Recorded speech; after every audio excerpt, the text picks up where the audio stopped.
Okay, the recording has started and we're live. Okay. All right. Well, I will welcome everyone and call the meeting to order. And we'll take a quick roll. So we have Bob here. Yeah. Shauna. And Tim.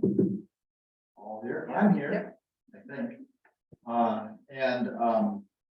Teresa is with her family, so she will be absent for today's meeting. I don't think she is. I think she's traveling, so I don't think she'll be able to zoom in even. Yeah, I thought she was flying back today. Yeah, that was my impression as well. Okay, did everyone have a chance to review the minutes from the last meeting? Can I have a motion to approve those minutes? Okay, second, all in favor of approving them? Aye. Okay, all good on that. Does anyone have any anything they would like to add to, change, or correct on the current agenda? Okay, we're going to go with that. Jan, do we have any citizen comments? I don't have any written citizen comments, and I don't see anyone in the council chambers. We'll just give a few seconds to see if anyone wants to on Zoom. Okay, so we'll continue on, but if there is someone that pops up and wants to. Yes, then I'll let you know. Okay, thank you. All right, so we are on to our reports and Mr. McAvoy. Thank you, Mr. Chair. I have a brief report and just contains a couple of items. The first one is related to the city's strategic plan. We briefed this to council a couple of times. I wanted the board to be aware that our next step is to go out and solicit resident feedback based on the conversation we had with the city council at the strategy planning session back in March. And so we would ask for, and are going to ask formally for all of the boards and commissions to help us get that word out. We're going to be using, you've heard us talk about the Zen City public engagement platform. We're going to be using that to solicit the input for the strategic plan. And so next week is going to be the kickoff of that. And so we'll get that information to you via email, but we'd ask for your help in kind of getting the word out that this platform is up and running and our first engagement is going to be on the strategic plan to get as much interest generated in that as we can so that people are aware that it's there, number one, and then number two, they're able to get on and provide their input on the 5-year strategic plan. That's the first item. The second one is both Shauna and Jandy sat on a working group, as did a couple of handfuls of other folks, talking about the city's camping ordinance and making some updates to it. And I don't know that this will have a direct impact on the library, but we wanted to have representation from each board and then from certainly the departments that have public facing facilities, because it could become one. And so you'll see that come before council on the 18th as a workshop. And then at some point in the future as a proposed change, which would essentially limit lawful camping, or I should say outlaw unlawful camping on city property. So that would include the library in both its current location and the proposed new location. That's my report. Okay, thank you. Jandy, have we ever had any issues with people, because there's space there around the library. Have we ever had any issues with anybody spending the night there or trying to find a way to do that? I haven't had issues with people staying overnight, generally at the library. The only thing we've noticed is sometimes people will like park their car just in the parking lot and use the Wi-Fi. Or we'll have someone sitting on the bench right next to the library using the Wi-Fi outside of business hours, but they haven't been. They haven't been setting up residency. No residency. Okay, great. Yeah, I've seen a few people out there too, and then that's very good. Seem to be using Wi-Fi. in there. All right, thank you, Mark. You bet. Bob, Friends of the Library. Yes. But mainly, the last meeting of the Friends of the Library, actually had a separate subcommittee meeting yesterday that I'll talk about too, but basically, we're in the planning stages for, the Friends are in the planning stages for the upcoming book sale in June, which will be the first one of this year. We have a committee chair that's taking over that and learning from the current president of the Friends, who's been the one that ran the book sale in all of the prior years. So the planning's on for that. We're also in the early stages of planning. A number of us on the Friends and a couple of us on the board are very involved with the summer soiree, which comes up July 12th. Actually, the book sale is June 17th and the 16th and 17th. It's the same weekend as the citywide garage sale. Summer soiree is being held in partnership with Liberty Lake Winery, as it has been in the past. We have a new committee chair running that, Marilyn Steen, who has a number of subcommittees. Everybody's moving forward. We're finalizing the number of tables we need, the number of tents we need. This year's will be a little bit different in the sense that we have a different entertainer, whose name escapes me at the moment, but different entertainer, same format, but just trying to streamline it a little bit to keep the things that folks liked and to make it easier, because hopefully by July, the weather is a lot warmer than it is right now. We want to make sure people can get into the building and into under the tents and not have to stand out in the hot sun and wait for tickets to be checked in and things like that. So working through all those issues. Also at the last meeting, I represented the Board of Trustees and just went through the things that had happened relative to the workshop, the joint workshop that had just happened, I think, earlier in that week. Went through that, and that's pretty much it. Friends is continuing in their primary role, which is to raise funds for the library and its programs and services.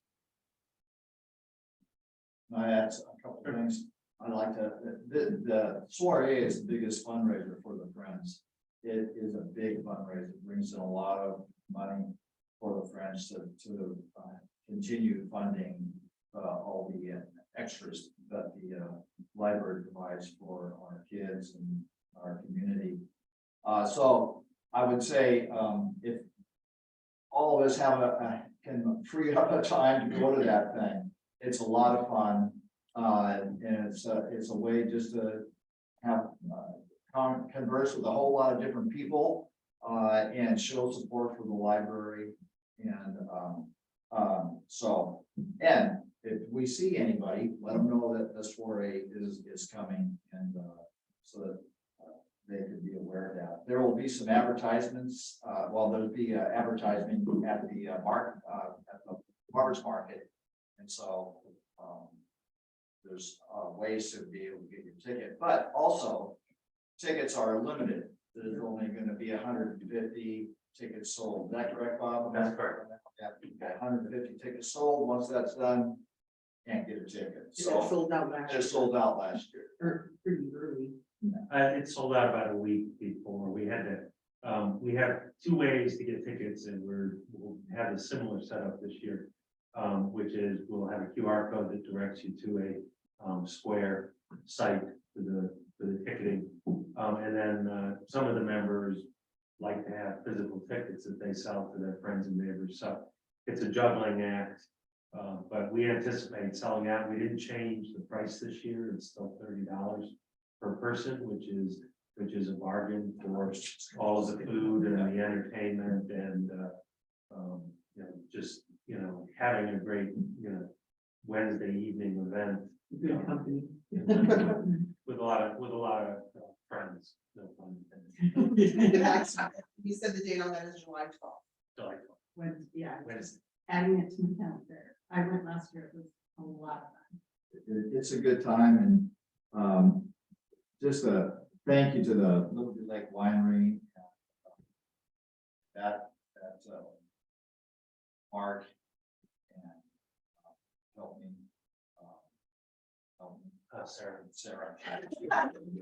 Sarah. Get Sarah out of I had in the back of my, I just couldn't get it. I just talked to her yesterday. Anyway, thanks to Mark and Sarah that have been just fantastic. And hosting, helping us host that event. And parenthetically, thanks also, the city is very supportive. Yes. You know, we borrow sand from them for the sandbags to hold the tent in place. You know, David and, I forget the other young lady, but the city makes available to us the reader board. You know, and, they're supporting us in their advertising and their list of events as community. So it's, everybody's involved in it and that makes it even more fun. Makes it a great event. Thanks, Bob. All right, Shauna, City Council. Yes, we had the joint workshop, everybody was there. I don't think we necessarily need a report for the board on that. And the next city council meeting is the 18th, and there will be the second grade of the library ordinance. It's my understanding that they're moving forward with the second grade of the meeting on the 18th. Any comments? So can I address, Sure. just to make sure that everybody understands? So because it was on the agenda and they had set a date certain for the second read, they're required to have it on the agenda. And so I think the advice at the meeting is going to come across as, from the city attorney, will be to table the conversation for a future time. However, council can choose to continue to discuss. But the reason that it's still on the agenda is because that date had been set. And because of that, it's required to be on the agenda. So a couple of things can happen. They can take action. But the more likely scenario is they vote to table it and move the discussion out for the future so that they can continue to consider options. Oh, that's okay. Thank you for that. That wasn't my understanding after hearing the feedback, so that's good to know. And are there plans? Well, I guess we'll just have to see how it goes up to the 18th, if there's, because I did notice in attending the camping workshop, the camping ordinance discussions and workshops on that has been drastically different from the procedure on the library ordinance changes. And I don't know if there is a standard procedure for how ordinances are workshopped, or if it's just sort of however it goes forward. I'm not aware of a standard procedure, but, and it's also impossible to predict, future events. But there's a couple of possibilities, but again, I think the most likely is, I'm pretty confident there will be discussion, but I don't believe there will be action on the ordinance that's on the agenda. I think that they'll probably decide to move it out, but that's one man's opinion. Right, got it. Well, we'll hope that there's a discussion to table it. Yeah. Mine being, yeah, there we go. I think it doesn't like your mic. think fine. Switch with the other one next to you. There's a short. That's what was making that. Yeah, At first it felt like someone That's was right. like. That's what I figured out with that one. I think mine. Yeah, let's see if this one works. Hello, yeah, there we go. Okay. So, well, we'll see what happens on the 18th, Yeah. and we'll move forward, with that. When we see what's going to happen. Who, can you guys tell me who's planning to be there in I- person, via Zoom, etc.? I will be there. I'll be there. I'll be there in person. I'm Maybe. either way right now. I'll either be there in Zoom or in person. Okay, great. I plan to be there in I person think too. Grace is planning on being there. Yeah. Okay, great. Okay, Jandy, you're up. Okay, I'm just gonna pull something up on my screen really quick.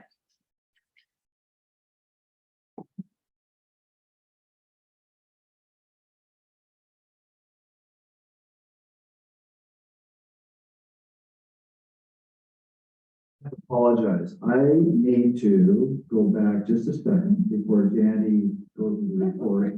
I need to recognize that Michaela is here and welcome her to sit with us. I just kind of, just because you're here. So, but anyway, welcome to Michaela and glad you're here with us today.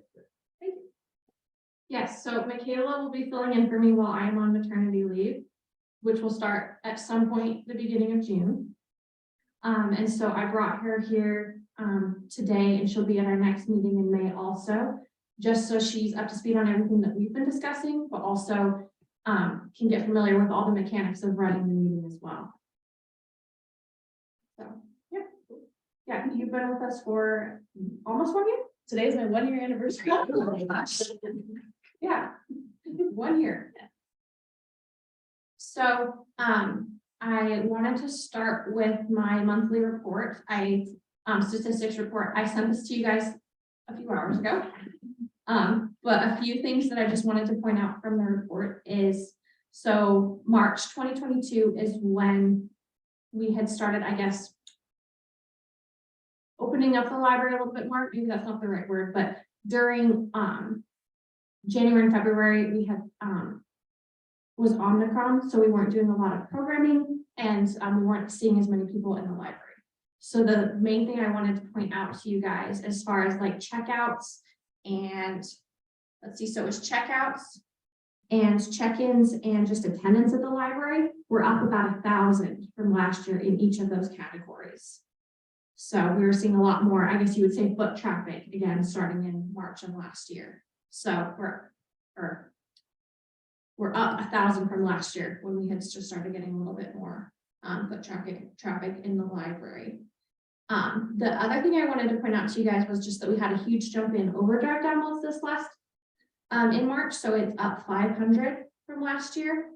Did you say what is that? The Overdrive downloads, so that's like the Libby app, Okay, got it. where you can get stuff on your phone. So that's up a big jump from last year at this time.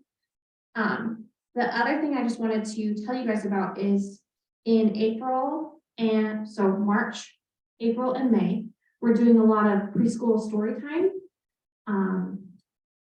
field trips in the library. So if you notice, our outreach story time is up like 165, and that's just because we're having so many preschoolers come in for field trips during the spring at the library. So that's something that me and Miss Erin have been taking on, where we do a story time with them, and then we give them a tour of the library. Obviously, the book drop is the most exciting part.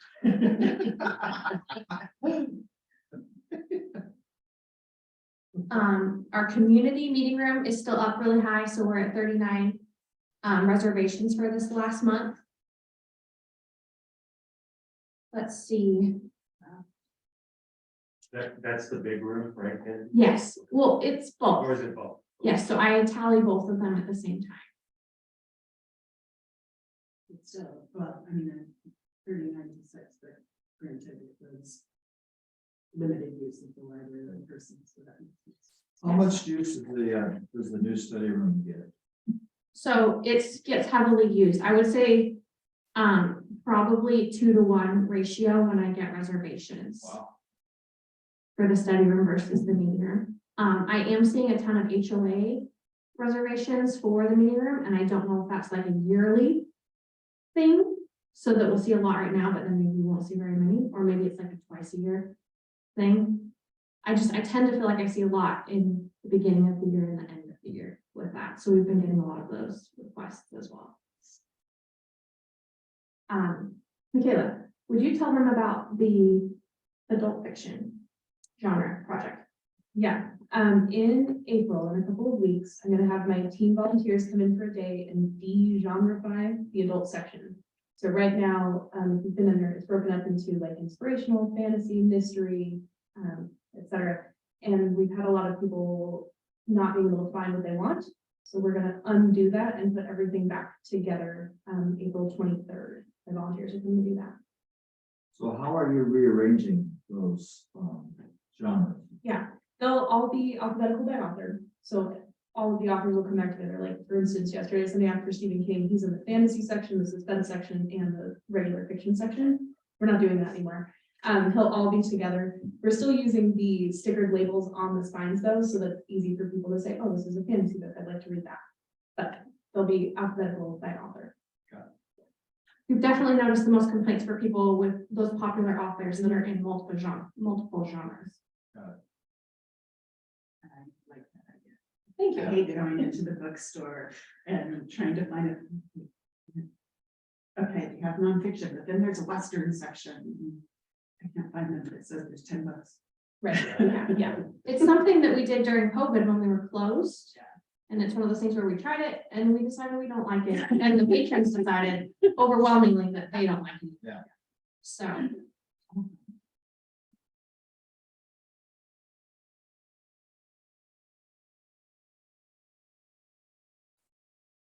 So a couple other things I wanted to mention. We are getting a new reservation software for our computers. So right now we're under PC reservation and they have done basically like an upgrade, but it's called LPT1. And it's just a little bit more user friendly for staff as far as like the back end of it. So it's just going to be basically like an upgrade onto the computers. And so that's something that Todd is going to be installing for us on April 24th. The main thing I'm excited about it is that it allows you to edit a reservation. So if someone logs onto the computer, they have 2 hours. PC reservation does not let you up the time. It kicks them out after 2 hours and they have to restart. That's annoying if you're like working on a paper or working on your taxes or something. This will allow us to just be able to click their computer and give them another hour. So that's the main thing that I am excited for with this upgrade. And it was only $50 for a year to upgrade. So I was like, yes, that's a great deal. The other thing I wanted to mention is Michaela's working with the Parks and Arts Commission on we're calling it graffiti barrel project. So basically her tweens and teens are going to decorate 3 big garbage barrels. And those are going to be used at the farmer's market and also at like the Kiwanis Movies in the Park as like our trash cans, but it will be beautiful art at the same time. So that's something that she's doing with the teens in April. Michaela, how many teams are in your team group that come to the library? So any teens can come to the library. I have a regular, I mean, Group in your group that works with. the teen advisory. Yeah, group. the teen advisory. Group, yeah. Gotcha. I think in the last month, I've had like 3 or 4 more asked to come in and do more time. So I think I'm around 15 or 16 teens who regularly come in and volunteer for programs. How do they get information about that opportunity for them? Does that go to their school? Where do they get that information? Yeah, some of it's on our website, so you can find it on the library's website, but I also talked to the NHS advisor at Ridgeline. I'm in contact with the librarian at Selkirk, and then the kids, once they've gotten into that, I also just say, hey, tell whoever at your school. Yeah. And occasionally we'll just have kids that or parents that call in and they're like, my kids need volunteer hours. Do you have anything? And then we tell them about the advisory group too. Great. I'm curious, one of these times, would it be asking too much if you could kind of give us an idea of what kinds of things those kids are involved in with the library? I mean, what kinds of volunteer things they do for you guys? I think that would be really cool to learn, you know, what they help you with. That would be really cool. I have an idea, but I mean, I'd be neat to know specifically what kinds of things they do. We'll put that on for That's next it. month, if that works. Sure. The last thing, Michaela, can you tell them about Guardian Angel, what we're doing at the end of the month? Yes. Guardian Angel, I've been working with their activities director, who was asked if we could do kind of like a pop-up library at their facility. They are right across the street from the library. Yeah. So we're gonna go over about once a month, take a bunch of our large print and our movies, and other items over to them where they can check out right at Guardian Angel. So once a month. That is cool. Really cool. Yeah, did they reach out to you guys for that? A little both. I went over there to deliver posters for an event we were having and ran into their activities director who said, hey, have you ever considered? Wow. So, and Rhonda, one of our other staff members, had also talked to them about doing that a while ago during COVID. So, Yeah, it's one of those things where in the past, during COVID and prior to COVID, Rhonda was just taking homebound deliveries over to specific individuals. So she would call them, they would tell her what she wanted and she would bring it to them physically. But since COVID, all of those homebound patrons have unfortunately passed away. And so we didn't have anyone that we were really delivering to at Guardian Angel. So we're really excited about this partnership because then they can just come over to their activity center and check out books with us. That is really cool. I think it's just another example of how important our library is to all the citizens in our community. From 4, 5-year-olds all the way up to the elderly that are in this particular facility and whatever. So that's really cool. Thank you. So the last thing I had was, I attended WLA and I went to a specific training on intellectual freedom. I think it was kind of similar to Brad's Every Library training that he went to, which he's going to talk to about in a little bit. But I was planning on sending the packet to you guys that they gave to me that had the slides and what we talked about. It was a lot about book challenges and for people who had never had one, like what do you do in this situation? What do you have a policy on this? So some of it was very basic, like, do you have a policy? You need to have a policy of what you do if something like this happens at the library. And some of it was a little bit more in depth. One thing that they mentioned that I didn't know before is that Washington State has the most robust anti-discrimination laws, anti-discrimination RCW ordinance in the whole country. So I wanted to send you the information from those slides because that's something that they said that you also, particularly in Washington, need to watch for when you have a book challenge is that, like, if say a book were removed, there could be a suit for, First Amendment infringement, but then in Washington State, you could also possibly have discrimination lawsuits if the book were something like a BIPOC or LGBTQ or anything like that. So that's also something that we in Washington State need to keep an eye on more so than other places. So I'll send you guys the slides from the presentation on that. So I think that's everything that I have for my report today. Anybody have any questions for Jandy or Michaela? Well, again, I'm just gonna say thank you guys for all the work you're doing there and all the things that you're doing with our community. It's excellent. Just reinforces again the value of our library to our community. Yeah, I went to the bonsai event. It was super cool. Unfortunately, there were only like 4 people in the audience, but it was super informative. I forgot it was Easter weekend when I scheduled him. So I'm gonna have him come back here. There was lots of questions and kind of cool that it was a secret because we kind of all stood around his plants and his plants. Yeah. Are you going to have that gentleman that gave great guitar lessons? Is he gonna come back? I'd love to have him back too. He was great. Yeah, And he yeah. offered to teach more, so. Really? Yeah. Oh, super. Mhm. All ready this time. Good. All right, so now we're on to business. I'm up first. So I gave to all of you a copy of Sue and I both went to, my wife went to the Every Library workshop was held, the beginning of March. Here, at, the library. Not all that familiar with all these places around here yet, but it's up on South Hill, something Prairie, anyway. They're nice, small library, but a nice meeting room. And it was filled. Mostly with people from Idaho. They are definitely their libraries are definitely under attack. Not only at the local level, but at the state level.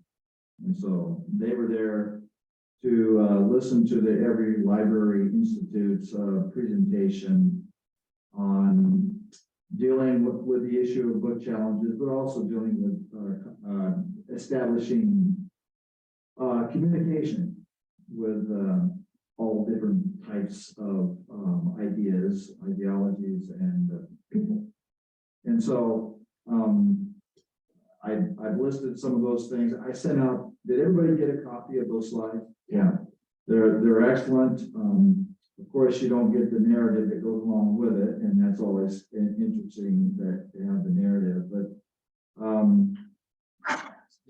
some of the things I'll just highlight that I think is kind of interesting.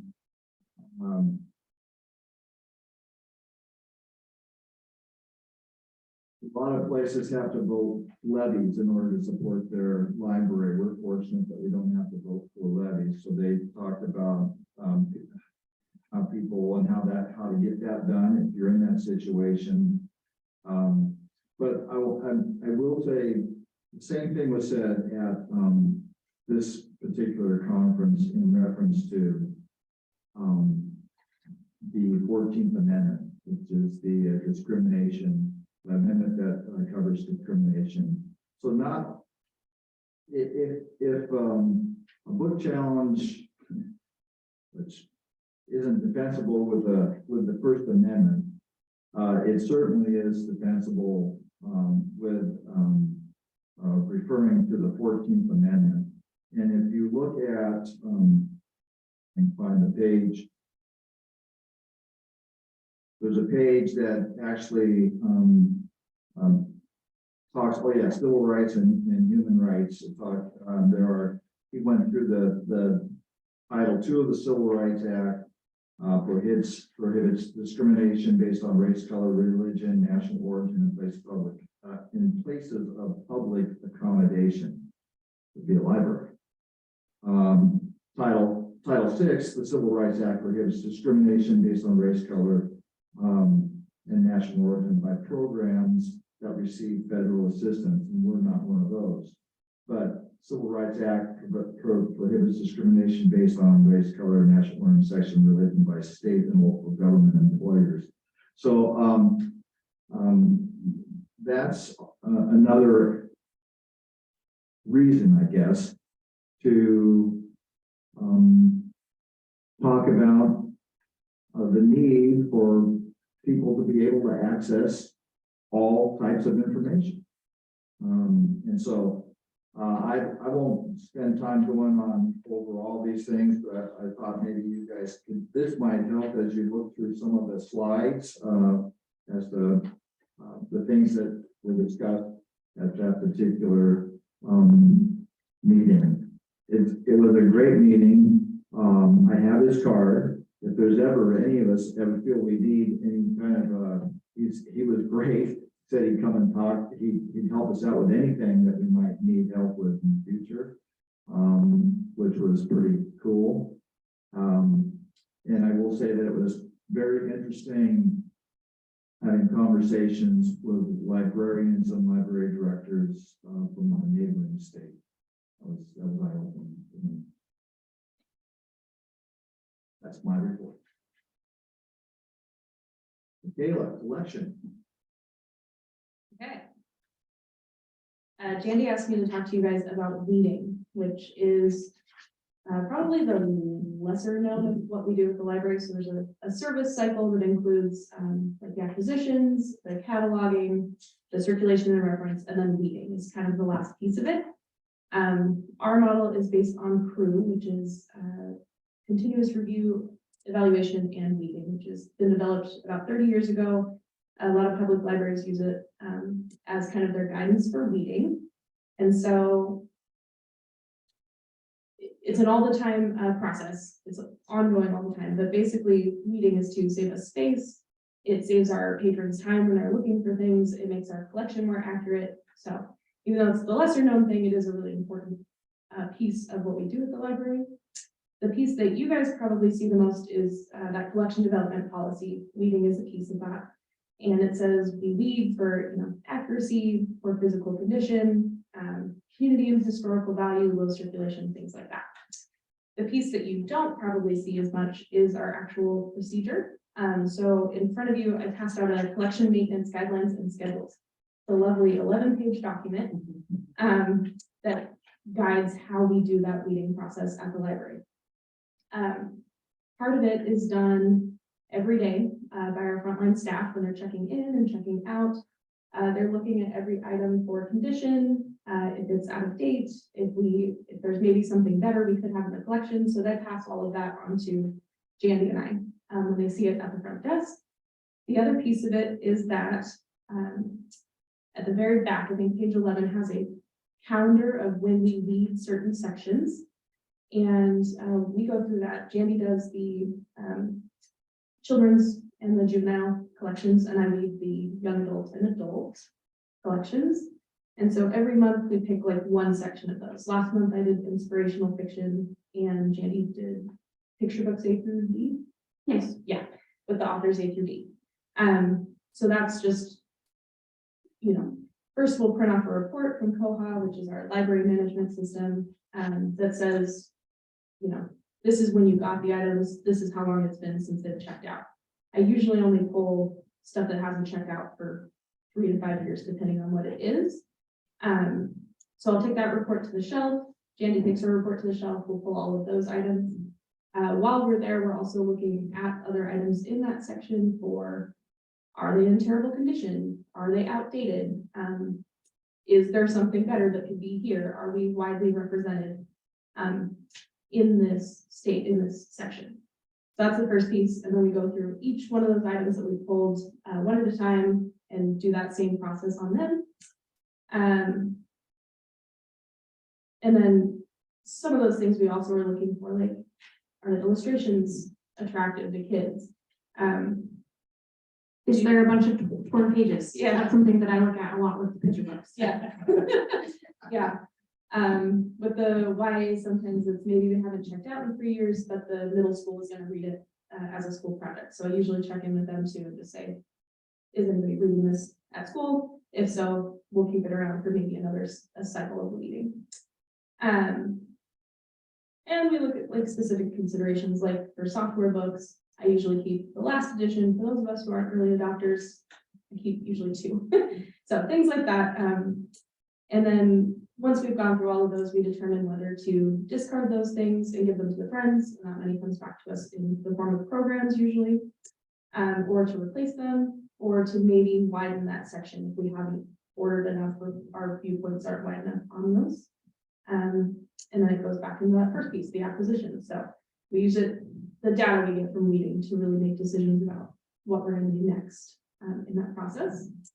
For instance, a couple months ago, when I weeded the large print, there were only 6 books that hadn't been used in our large print collection. So I upped my ordering for large print.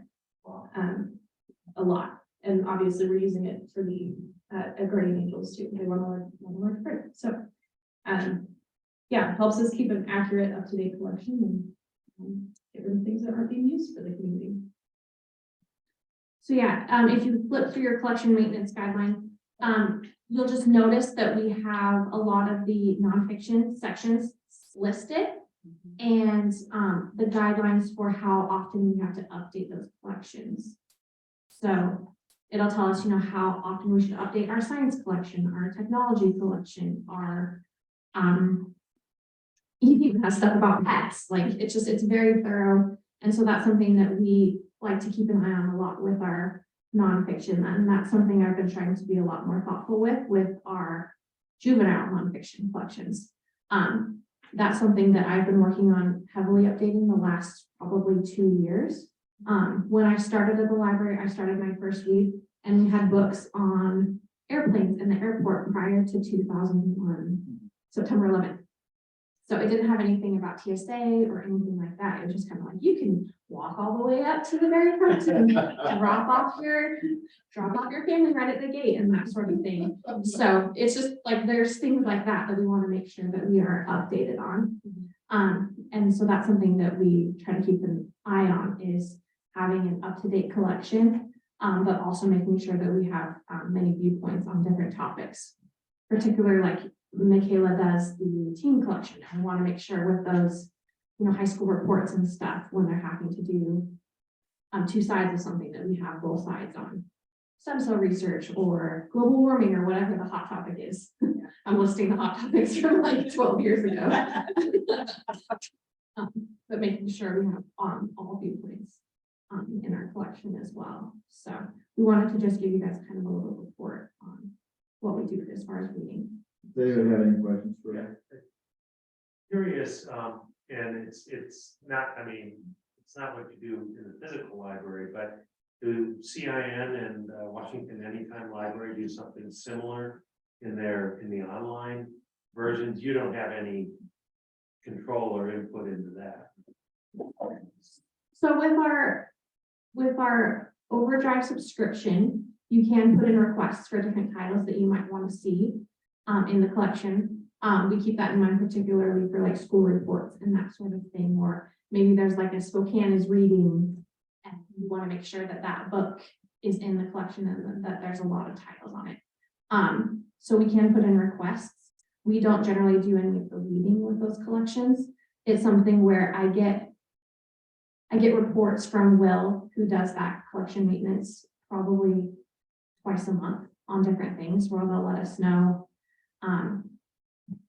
what titles are checking out the most, that they've ordered more books of, what titles they are not getting used very much anymore and that they're going to get rid of. Yeah, because I was just curious because I notice a lot of times that I bounce between the two of them, because I'll try and use, CIN first. And then I'll be looking to fill in series of different writers or whatever. And sometimes they'll be in CIN, sometimes they won't. Sometimes they'll be in CIN as a audiobook and not as a book to read. And then you have to flip over to Washington Anytime Library and you'll find either some of the other ones. And it's just interesting to watch who's reading what, because when I'm looking at a book from like 2007, that's just one that I hadn't read before by an author. It's interesting to end up being like the fourth in line, and then you're like, oh. So a bunch of other people. That's why I asked, because I didn't know who controlled all. And those are on a more of a subscription base anyway. So my understanding is when libraries, like if there's a new release, they might get 50 copies of it for 6 months. And then after 6 months, it goes down to 5 or 10. There's definitely a lot of people using the online versions because, especially you can see when a book was just released, whether, when Clancy or something like that, and there'll be like 60 copies in use and there'll still be like, 100 people waiting. You're like, Yeah, we're seeing that right now with Spare by Prince Harry. That's one where we have like 60 copies in the system or something, and there's still like 90 people on hold for it waiting. And that's one of our 2-week books where you only get it for 2 weeks and you can't renew it. I haven't seen it since I bought it. It's been gone. Thanks for that. Thanks, Michaela. I appreciate this. It just, it just emphasizes the amount of, I guess, work and diligence that goes into establishing and maintaining the collection in our library. There's a lot of thought and due diligence that goes into that collection. Reading was my least favorite part of being a librarian. I bet. Still a good book. Yeah. Somebody might want to read this. Yeah. It's kind of hard to unload some things, I think. So, yeah, like that. It's still good, yeah. Okay, so now we're on to continued discussion on the joint workshop on March 28th. The reason why that's down there is because Teresa had suggested. Can I hop in really quick? I had a citizen question about this, so I was hoping you'd let me read it first. Citizen what? A citizen comment that came through. Oh, sure. Yes, sorry. So she said, I am here today because I am concerned about the city council's steps in attempting book banning and want to know, as a resident of of Liberty Lake, how I can help in stopping their overreach. Do you have any requests for the trustees? Anybody want to respond? I would People. say, as a citizen of the community, attend the city council meetings and make your voice heard, whatever your opinion is either way. Yes, I think that is the biggest thing that I would suggest people is to attend the meeting and give a comment, or if you're not comfortable speaking in front of people, to submit a written comment prior to 4 p.m. on the day of the meeting. And then that will get sent out to the council with your thoughts. Yeah, I would second that. I'll post for her the requirements for written and public comments, so she has those too. Thank you, Andy. Yeah. Okay, so as I was saying, the reason why this is on our agenda for today is Teresa had mentioned that she thought or asked if it was necessary or if we should have a statement ready or available once as a result, I'm trying to get this out of my mouth, as a result of what happens on the 18th at the city council meeting. And I thought I'd put that out there and see where the rest of you are at on that, or if you have had any chance to think about that.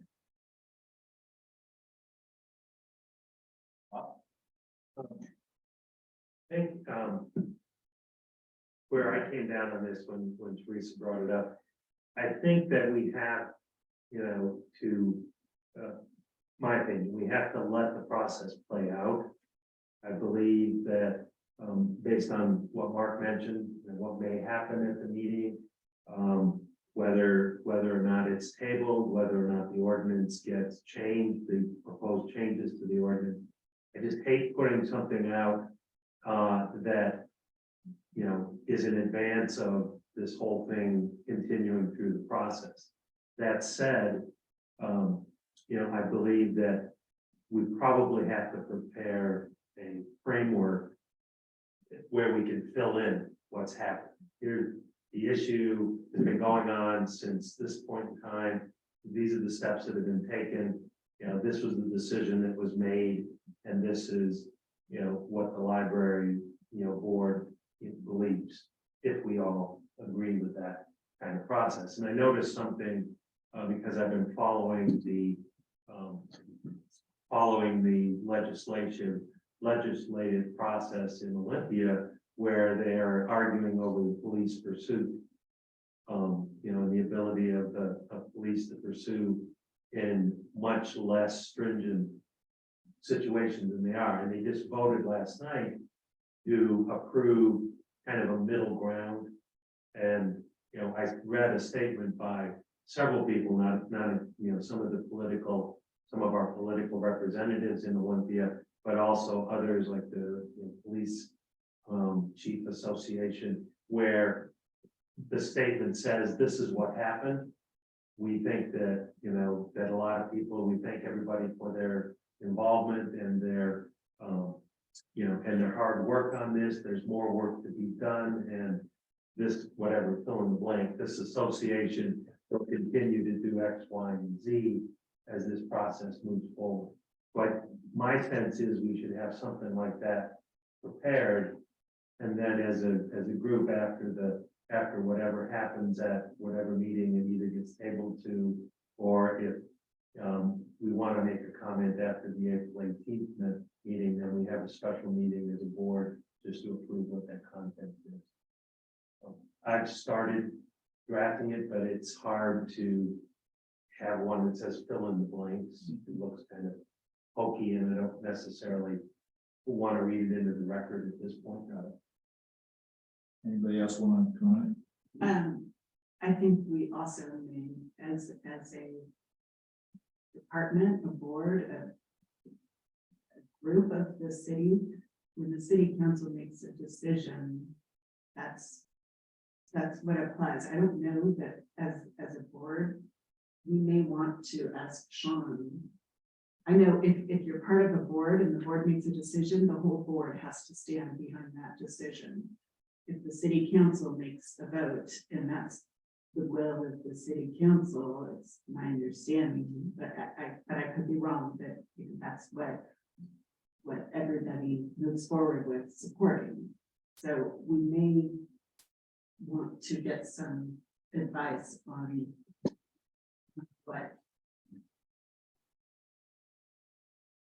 what we can or can't do as a sort of a department. As an entity of the city? Yeah, Got it.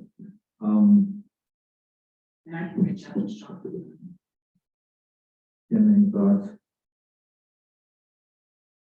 No, I just think we need to let this play out, and then if we need to find out what we should or shouldn't do, then if we need to have a special meeting to draft a statement, that might be the route we take. Yeah, I think that, again, you can't comment on something that hasn't happened yet. We don't have any final decision about anything in regards to the ordinance.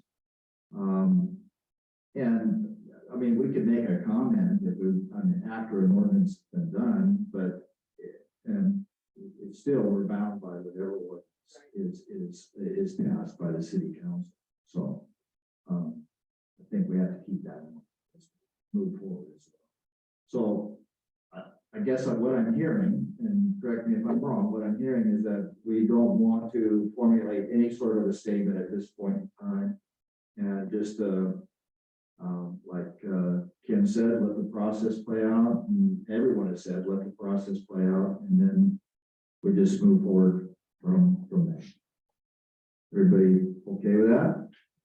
And yet, anybody have anything else that they would like to bring up in regards to the joint meeting? Okay, so we'll move on. The next one on here is the community assessment. The reason why I had that on there is I'm hopeful that we get to move forward with looking at how the building that we purchased for a new library can be made into our long library lasting for a long time. And I would ask, I don't think we can go through it now, but I was hoping that I could encourage everyone to go through that assessment and then identify areas of that assessment that we can utilize and should utilize going forward in planning of the new library, how it should look. And granted, this is 5 years old now, this assessment, 4 years, 5 years, something like that. 2019. Yeah, so 4 years old. So maybe not everything in there is still accurate in terms of, moving forward, but from what I've gone through, there's some things that I think that we can maybe utilize. But anyway, if you guys want to do that, that would be great. And we could maybe put that on a future agenda to discuss going forward. Mark, do we have what is the estimated date? And is that, I forget, is it a couple of years out? Is it 5 years out? Are we still sort of in determining stage? I think there's some determining left to do. However, I would be surprised if it was closer to 5. Based on what we would like to see happen, it would be sooner than that. But some of that is yet to be determined when we get into programming. Our plan is to begin that effort at the end of this calendar year. So I would put that probably in the last quarter of this calendar year, that we would undertake that programming effort in earnest, which looks like going out and hiring a consulting firm to come in and kind of run some of that design programming. And then based on that, we would have, you know, a kind of a plan forward with estimated dollars and those kind of things for construction and the schedule. Okay. And so I would expect for it to be well within the 5 years, but you sometimes never know until you get in and start looking at those things. But, yeah. And sometimes a pandemic. Right, right. So Jamie, when we first realized we were going to be purchasing the building, the city was gonna be purchasing the building, we talked about taking the board of trustees. I know the current tenants are still in there. Is that still something we could do, or? I would think so. I tried reaching out several times when we first got control of, or purchased the building. I never heard anything back, but that's something we could look at again. Because I think if we start looking at that community assessment, Mhm.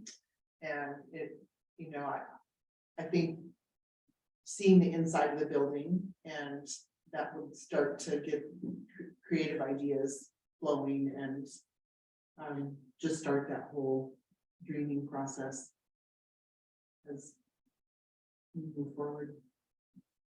No, I think that's a great idea. We'll see if we can do something before I go on leave, or maybe right when I get back from leave, before we start the process with hiring a consulting firm. Yeah, and Mark will keep us up to date, I'm sure, on the process for sending out any requests for a firm or group to help us with any kind of design work. Is that, would you guys be putting out that information, the city be putting that out for design work, or is it just for building upgrades and stuff like that? So what I would expect, and let me get a better answer and bring it back to a future meeting, but what I would expect to see happen is that we would, as we enter that time frame that I described, we would hire someone who helps us do both programming and design. And by programming, what I mean is they would go around to all of the stakeholders, including the board of trustees, and gather input. And maybe some of that input is in the report that you're referencing already there, but they would want to get updated information as well. And based on that and developing the program, they would use the program to enter into some kind of design phase. The design phase would be influenced and informed by the program. And then once the design is completed, then, and there's some it depends in this, depending how we format the contract and the method, but they could either go directly into construction because we've hired them to do both things, or then they would be responsible for going out and hiring a construction manager. So some of that depends, but that's the general process. So you all would, and others would definitely be involved in the programming aspect of it. And then I'm guessing, based on some of the projects like this in the past that I've been involved with, you would also be involved at various stages in the design when it comes to like what I would call checkpoints. Do you prefer this or that? You know, red or green, whatever those questions are. There will be plenty of opportunity for those discussions to happen during the program design. Thank you. Okay, I also asked Jandy about, I thought it would be kind of cool. She's aware of some other places that, well, Spokane, the city of Spokane is a good one where they've already renovated. Now, how many have they renovated so far? The city of Spokane has renovated maybe 4 or 5 libraries. Uh, The county is also renovating and redoing some libraries as well. So I've gone to, I want to say 4 of them so far. So I just think it would be fun to Yeah. either as a group or just on your own time, take a look at some of those new libraries. I know the one in the valley, across from the Spokane Valley City Hall is supposed to open in August or September. So that's another brand new one that's just coming up. But yeah, it's been fun to go see the new libraries, see how open and windowed they are and that sort of thing. And all of the new libraries I've been to have play spaces, which is not something that I feel like was on libraries' radars 10 years ago. But now every single one of those libraries that I've been to has a play space. So that's something I definitely want to look at and as incorporating into our space. Because I think not to have one would be like, why don't you have one? So. Yeah. Well, what I was hoping is what Jandy just said, and that is that maybe, since she's aware of some of those, that we could maybe go as a group and maybe take a tour, take a day, half a day, or maybe a couple of half days and decide to go visit a few and see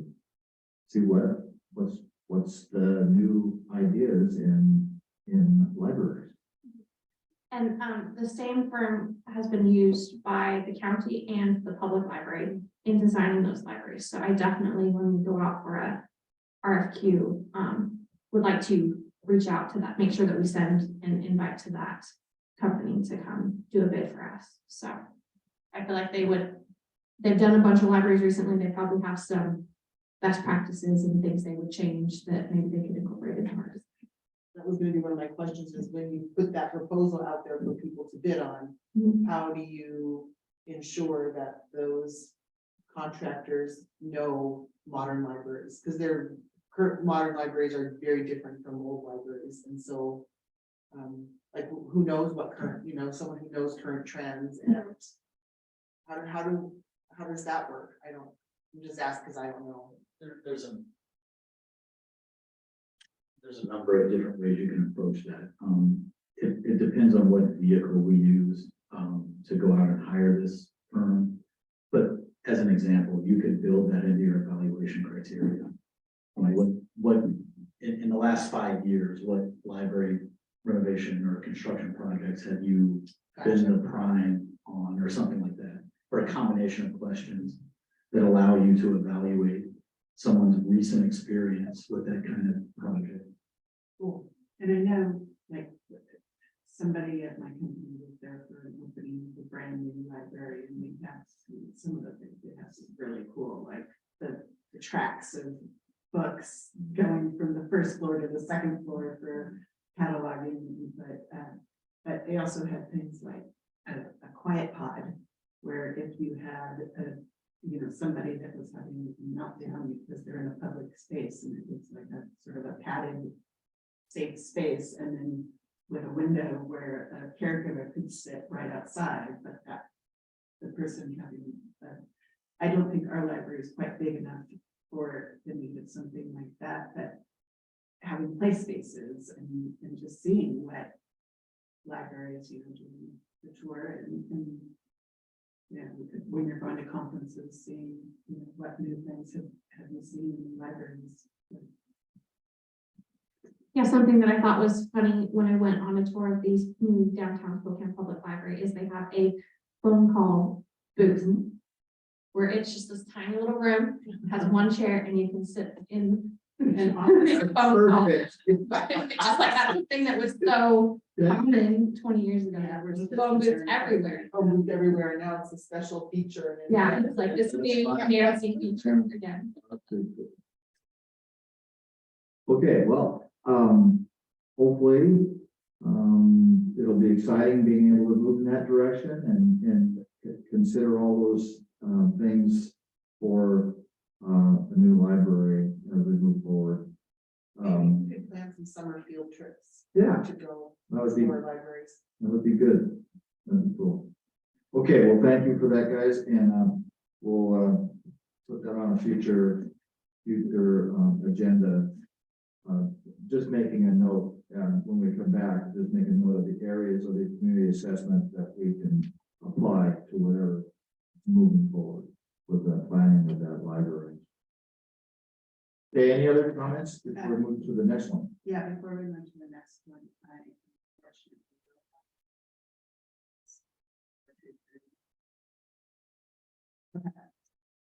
I know we have approved the circulation policy. Yeah. Make sure we got to anybody. Yeah. And that's where we're at. Yeah, we're right there. So Jandy, the circulation policy.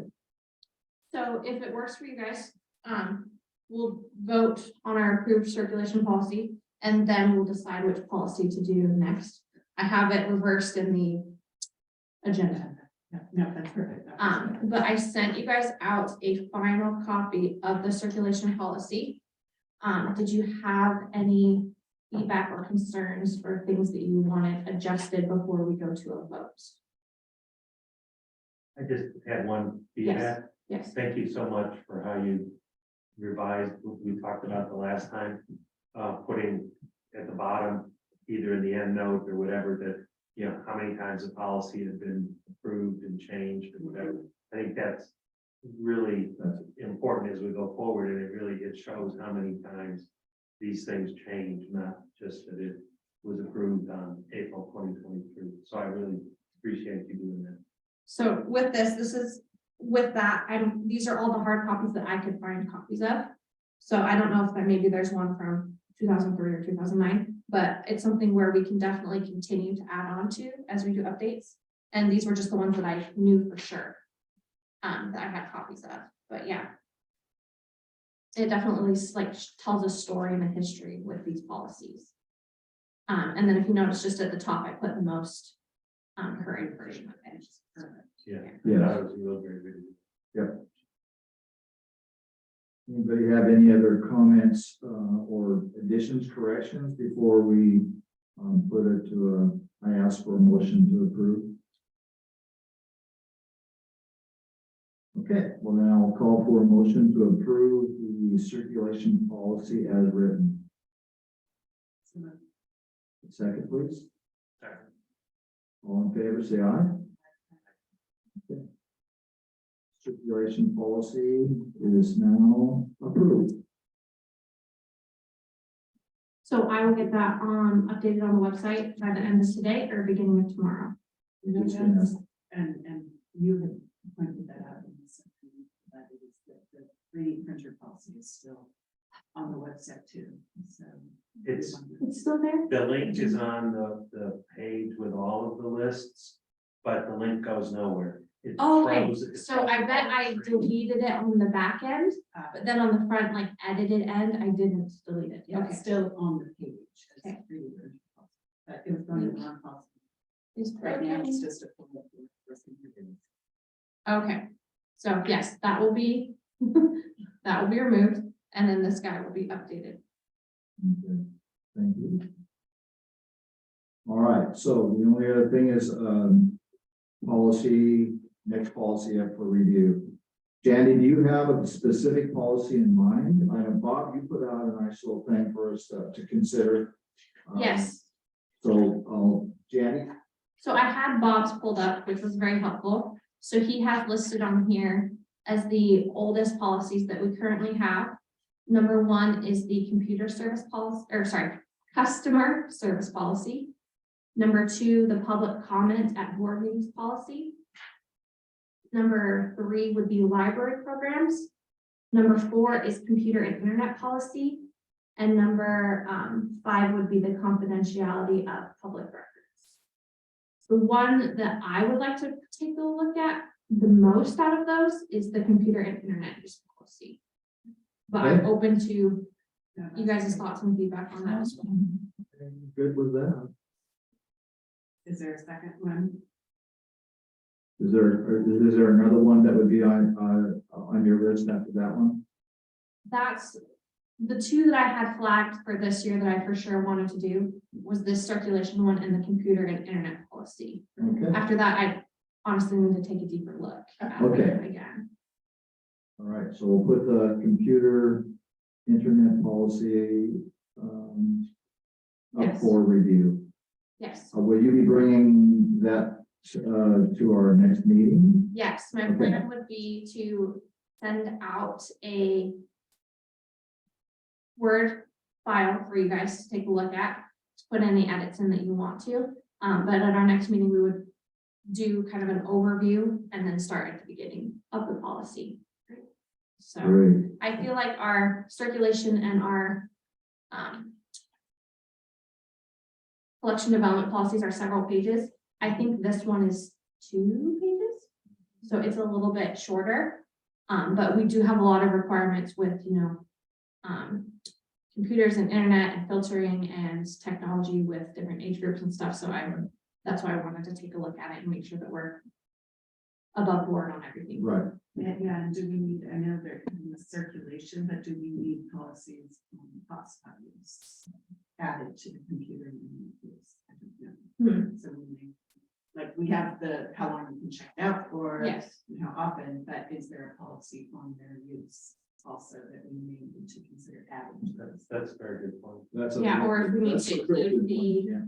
So we have the document that we drafted that has like the contract between us and the citizens and that sort of thing. So does that need to be included? Yeah, or- we may want to add that as, if you're using a hotspot, you have to sign a contract or. Yeah. Whatever that. Because it falls in the same genre, if you will. It's usually where, because you're referring to the different things about access. So we probably need to look at that. Yeah, Because you can't control how they use it, Mhm. but you need to say our stated policy. This is our expectation. This is our, yeah. Yeah, so yeah, I think this policy is from 2018 or 2019, and we didn't have laptops, we didn't have hotspots and that sort of thing, so it's good that we're looking at these now that we have those. And people are using them so heavily. Any other comments? Does anybody have anything they want specifically put on the agenda for next time? Besides this, policy review? So I have the tag report on our teen advisory group, and then I have the computer and internet use policy. And I'm sure we'll have, further follow-up on. The whatever happens. ordinance. Ordinance follow-up, okay. If anybody has any, they can send it either my way or Jandy's way, and we'll add it to for next time around. All right. Any other comments? You wouldn't give me that opportunity, just to. Bob moves, we adjourn. Do we have a second?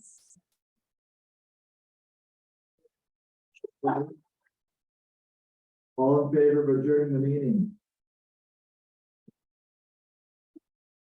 Meeting adjourned.